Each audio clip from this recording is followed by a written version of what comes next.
মসজিদেরই পাশে আমার কবর দিও ভাই।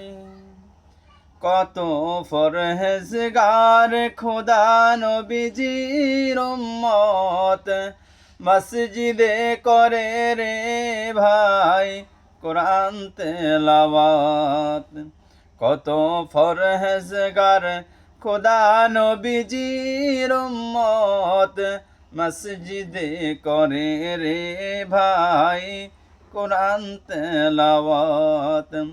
যে কোরআন শোনে যেন আমি পরানো জোড়াই, আমি পরানো জোড়াই। মসজিদেরই পাশে আমার কবর দিও ভাই।